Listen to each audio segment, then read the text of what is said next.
बिहार की राजनीतिक में उथल पुथल मची हुई है। कब राष्ट्रपति शासन लागू हो जाए, कब बिहार की सरकार गिर जाए, कुछ कहा नहीं जा सकता है। माहौल इस कदर खराब हो चुका है बिहार में और बिहार की राजनीतिक में कि कब इधर से उधर, उधर से इधर हो जाए, कुछ नहीं कहा जा सकता है। जैसे कि आपको पता है कि बिहार में पलटू राम जी का सरकार है। अब पलटू राम जी अपने पलटी मारने से पूरे के पूरे चर्चे में रहते हैं। बिहार में 8 बार मुख्यमंत्री बन चुके हैं। 8 बार, 1-2 बार नहीं, 8 बार मुख्यमंत्री बन चुके हैं। इन्होंने ही इंडी अलायंस जैसे घमंडिया गठबंधन बनवाया ताकि उसका संयोजक बन सके और संयोजक बन करके पीएम का दावेदारी ठोक सके। लेकिन इनका जो कार्य था वो सफल नहीं हो पाया, इनका जो सोच था वो सफल नहीं हो पाया, क्योंकि घमंडिया गठबंधन में सभी के सभी घमंडी लोग हैं। क्या बोलते हैं क्या नहीं बोलते हैं, अपने अपने फायदे के लेकर के ही बात करते हैं। इसलिए घमंडिया गठबंधन कब टूट जाए कुछ कहा नहीं जा सकता है। फिलहाल बिहार की राजनीतिक जो है ना बद से बदतर हो चुकी है। यहाँ का माहौल बहुत ज्यादा खराब हो चुका है। नीतीश और लालू के बीच में सब कुछ ठीक नहीं है। कुर्सी गिरने का काउंटडाउन शुरू हो चुका है, यानी बिहार में राष्ट्रपति शासन लागू होने का काउंटडाउन शुरू हो चुका है। किसी भी समय सरकार गिर सकती है। बताएंगे सारी बात आपको पूरे विस्तार के साथ में।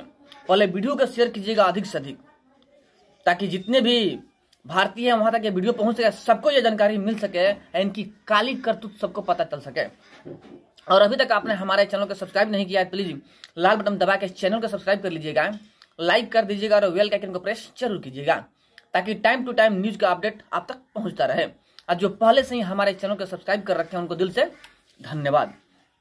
आइए आपको बता दें कि आजकल मीटिंग पे मीटिंग चल रहा है, इंडी अलायंस के मीटिंग चल रहा है, जिसमें खफा नजर आ रहे हैं नीतीश कुमार जी।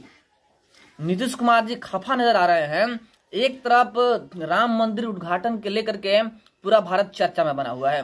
कुछ विरोधी हैं जो कि राम मंदिर के उद्घाटन में जाने से मना कर रहे हैं। दूसरी तरफ तेजस्वी यादव जी हैं।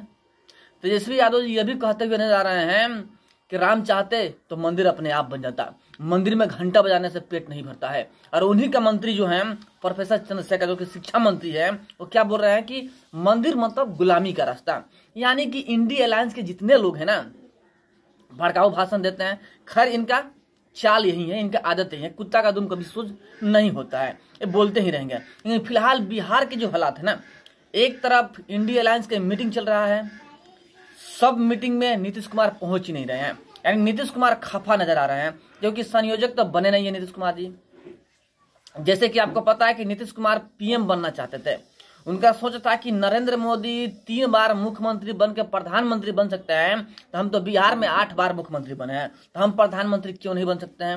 लेकिन यह भी बात यह भी है कि नीतीश कुमार जी पलटू राम रहे हैं, लेकिन पीएम नरेंद्र मोदी कभी भी पलटू राम नहीं रहे हैं, हमेशा से बीजेपी के साथ है और उनका अंत भी बीजेपी के साथ में ही होगा। लेकिन Nitish Kumar ji JDU, आरजेडीयू, single, BJP क्या क्या नहीं करते हैं कुर्सी के लिए, किसी तरह हमें कुर्सी मिल जाए।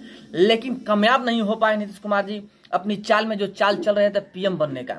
फिलहाल बिहार में जो नीतीश कुमार के बहुत ही करीबी नेता है अशोक चौधरी। अशोक चौधरी का जो है मुलाकात राज्यपाल से चल रहा है आजकल। जो बिहार के राज्यपाल है ना, उनसे मुलाकात चल रहा है अशोक चौधरी का, जो कि नीतीश कुमार का बहुत ही करीबी नेता है। अब ऐसा अंदाजा लगाया जा रहा है कि कहीं ऐसा ना हो कि सरकार गिराने की साजिश चल रही है। अब यानी नीतीश कुमार जी अपना दांव खेल रहे हैं, क्योंकि नीतीश कुमार जी एक तरफ ये भी बोल दिए हैं अपने एमएलए को कि बिहार पटना छोड़ के कहीं नहीं जाना है, सबको पटना में ही रहना है। अब कहीं ना कहीं बहुत बड़ा गेम होने वाला है। तभी तो नीतीश कुमार जी बोले हैं अपने सभी एमएलए को कि पटना में ही रहना है, कहीं नहीं जाना है पटना से बाहर। एक तरफ अशोक चौधरी जी हैं जो कि मेलजोल बढ़ा रहे हैं राज्यपाल से। दूसरी तरफ तेजस्वी यादव और लालू प्रसाद यादव नीतीश कुमार जी के घर पे पहुंचते हैं खिचड़ी के बाद गुफ्तगू करने के लिए। यानी कहीं ना कहीं कुछ भी ठीक नहीं है। ऐसे तो तेजस्वी यादव जी से जब पूछा जा रहा है, मीडिया कर्मी सवाल कर रहे हैं, तो कह रहे हैं कि सब कुछ ठीक ठाक है, हमारे यहाँ कोई तकलीफ नहीं है, सब जगह से सब पार्टियां लड़ेगी अपने इच्छा अनुसार। वो खुद ही कह रहे हैं कि सब जगह से सभी पार्टियां लड़ेगी, हमारे अंदर कुछ भी अनबन नहीं है। लेकिन ये ऊपर की बात है कि हमारे अंदर कुछ भी अनबन नहीं है, क्योंकि स्पष्ट दिख रहा है ना कि आखिर कारण क्या है। खिचड़ी के दिन तो पहुंचे नहीं नीतीश कुमार के घर पे, लेकिन खिचड़ी के बाद लालू यादव और डिप्टी सीएम तेजस्वी यादव दोनों को दोनों पहुंच जाते हैं नीतीश कुमार के घर पे। वहां पे गुफ्तगू होता है और बताते नहीं है, बताते यह है कि हमारे अंदर सब कुछ ठीक ठाक चल रहा है, यानी कि इंडिया अलायंस में सब कुछ ठीक ठाक है और इंडिया अलायंस एक साथ मिलकर चुनाव लड़ेगी। तेजस्वी यादव जी यही दिखाना चाह रहे हैं कि हमारे अंदर सब कुछ ठीक है। लेकिन दूसरी तरफ बीजेपी यह भी कह रही है कि नीतीश कुमार के लिए रास्ता बंद हो चुका है। और दूसरी तरफ देखिए, जो कि नीतीश कुमार के बहुत ही करीबी अशोक चौधरी हैं, वो क्या बोल रहे हैं? वे बोल रहे हैं कि देखिए, नीतीश कुमार जी के लिए अगर रास्ता खुल जाए, अगर कुछ बुलावा आ जाए तो फिर हम सोचेंगे। यानी कि रास्ता उन्होंने यह दिखाया कि हम बीजेपी में शामिल हो सकते हैं अगर बीजेपी हमें बुलाए तो। दूसरी तरफ सम्राट चौधरी, जो कि बीजेपी के बिहार प्रदेश अध्यक्ष हैं, सम्राट चौधरी जी, वो भी बड़े सुर्खियों में रहते हैं। वे क्या बोल रहे हैं कि देखिए, हम नीतीश कुमार को साथ में ले सकते हैं, एनडीए में शामिल कर सकते हैं अगर वो सदस्यता ग्रहण करे तो। मुख्यमंत्री के दावेदार नहीं, अगर वो सदस्यता ग्रहण करते हैं, हमारे साथ मिल करके चुनाव लड़ना चाहते हैं तो हम शामिल कर सकते हैं अपने आप में। सम्राट चौधरी के अनुसार हम शामिल कर सकते हैं, उनके लिए रास्ता खुला है। यानी देखिए, बात स्पष्ट हो रहा है। एक तरफ अमित शाह जी बोले थे कि नीतीश कुमार के लिए हमेशा के लिए रास्ता बंद हो चुका है, एनडीए में नहीं ले सकते। लेकिन देखिए, राजनीतिक षड्यंत्र और राजनीतिक गतिविधियां, राजनीतिक जैसा गंदा खेल कुछ नहीं होता है। राजनीतिक में कुर्सी के लिए कुछ भी हो सकता है। क्योंकि बिहार का माहौल इस कदर है ना कि घमंडिया गठबंधन जो है ना, बिहार का माहौल खराब कर दिया है, बिहार का पूरा भारत का माहौल खराब कर दिया है, सिर्फ और सिर्फ अपने कुर्सी के लिए।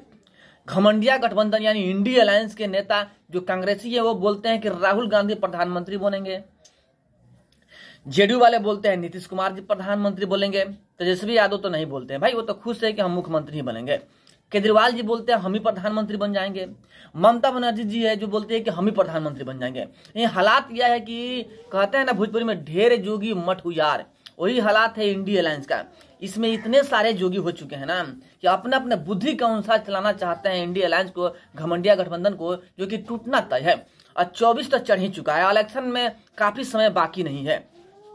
अब इसी बीच में ऐसा प्रतीत हो रहा है, जो कि माहौल क्रिएट हो गया है कि चुनाव से पहले ही इंडिया अलायंस यानी घमंडिया गठबंधन टूट न जाए, खत्म ना हो जाए, खेल ही खत्म ना हो जाए घमंडिया गठबंधन का। यह ऐसा आशा किया जा रहा है। अगर ऐसा हो भी सकता है, क्योंकि जो हालात और परिस्थिति जो दिखा रहा है ना, इससे पता चल रहा है कि घमंडिया गठबंधन टूटने वाला है। इंडिया अलायंस का अंत तय है 24 के चुनाव के पूर्व। एक बात और बता दे, जो राम का नहीं वो किसी काम का नहीं। घमंडिया गठबंधन वाले राम लला का विरोध कर रहे हैं और राम जी किसी को छोड़ने वाले नहीं है। यानी प्रभु श्री राम का कहर सब पे बरसेगा, जो भी विरोध कर रहे हैं घमंडिया गठबंधन वाले। यानी घमंडिया गठबंधन टूटेगी और 24 के चुनाव में, 24 के जो चुनाव आएगा ना, उसमें बिखर जाएगी टूट करके और बीजेपी फूल जाएगा। जो कमल का फूल खिलता है ना, वैसे ही कमल का फूल खिल जाएगा। बीजेपी का हालात यह है। बीजेपी पूरे भारत को साथ में लेकर चलना चाहती है, क्योंकि सबके साथ सबकी विकास चाहती है। लेकिन इंडिया अलायंस वाले जाति कार्ड खेल रहे हैं और जाति और धर्म के नाम पर भारत को बांटना चाहते हैं। इसीलिए ना राम मंदिर के उद्घाटन में आने से मना कर दिए। अगर वही कहीं मस्जिद होता, उद्घाटन में बुलाया जाता, तो वहां पर पहुंच जाते हैं। एक तरफ तेजस्वी यादव जी है, जब रोजा का समय आता है तब बुला करके मुस्लिम भाइयों को रोजा खुलवाते हैं। लेकिन दशहरे के समय में कभी किसी 10 भूखे व्यक्तियों को बुला के अपने घर पर फलाहार नहीं किया है, कभी भी नहीं कराए हैं तेजस्वी यादव जी। स्पष्ट दिख रहा है कि ये लोग सिर्फ और सिर्फ एक ही पक्ष के साइड से चलते हैं, यानी मुस्लिम बहुल क्षेत्र को साथ में लेके चलते हैं, हिंदू को नजरअंदाज करके चलते हैं। नेता का मतलब सबका साथ सबका विकास, सबको साथ में लेके चलना चाहिए। लेकिन इन लोगों का सोच ऐसा नहीं है। ये लोग जाति कार्ड खेलते हैं, लेकिन जाति कार्ड में इन साल सफल नहीं हो पाएंगे और ध्वस्त हो जाएंगे। बस चुनाव आने दीजिए, पता चल जाएगा। बाकी इन सारे लोगों के बारे में आप लोग क्या सोच रखते हैं, कमेंट में जरूर बताइएगा। फिर मिलते हैं आपसे हम बड़े अपडेट और बड़े न्यूज के साथ में। तब तक के लिए जय हिंद, जय श्री राम।